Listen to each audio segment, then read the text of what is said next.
Straupe. Vieta, kur relatīvas lietas ieņem to patieso veidolu.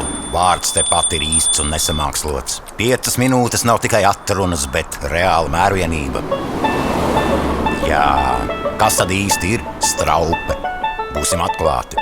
Mēs zinām, ko daudz domā par straupi, bet tie, kuri to redzējuši savām acīm, vienmēr stāsta citiem un apbrīno. Un tas viss tepat. Tepat ir gleznainā Braslas upe, kas ar saviem mežonīgajiem un nepieradinātajiem vaipstiem vilina laivotājus vēl šodien. Skarbajā cīņā ar dabu vienmēr jābūt modriem, lai nepazaudētu ne airus, ne airētājus. Senatnīgā mantojums izteikti jūtams zirgu pastā, kur aktīva zirgu kustība novērota tālajā 18. gadsimtā.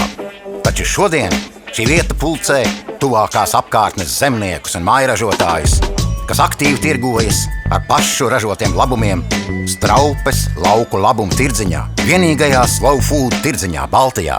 Nav tālu jāmeklē arī senās Hanzas pilsētas teritorija, kas šodien slēpjas zem skaista parka. Un tepat parkam blakus Straupes atpazīstamības simbols – Lielstraupes pils, cēlums, kas sevī glabā notikums jau kopš 14. gadsimta. Pasaules līmeņa pašbildes, bet, protams, mums ir pašiem sava vēsturiskā arhitektūra, kas tam lieliski noderēs. Bet varbūt esi ar dievustu. Tepat ir unikāla viduslaiku pērle – Straupes baznīca, kas iemiesojusi sevī koncertzāli. Joprojām uzņem ticīgos un neatsaka arī turistiem. Reti, kad sanāk baudīt tiešām patīkamu nogurumu. Mūsu gadījumā stīvums kājās. Tevi var aizvest uz Mazstraupes pils parku, kurā pat īsa atpūta būs īsta.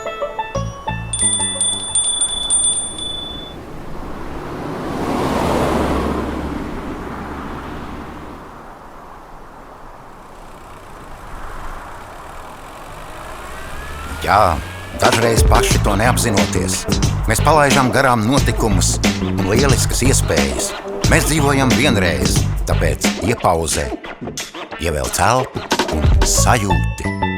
Straupe, tepat, mazākā Hanzas pilsēta pasaulē.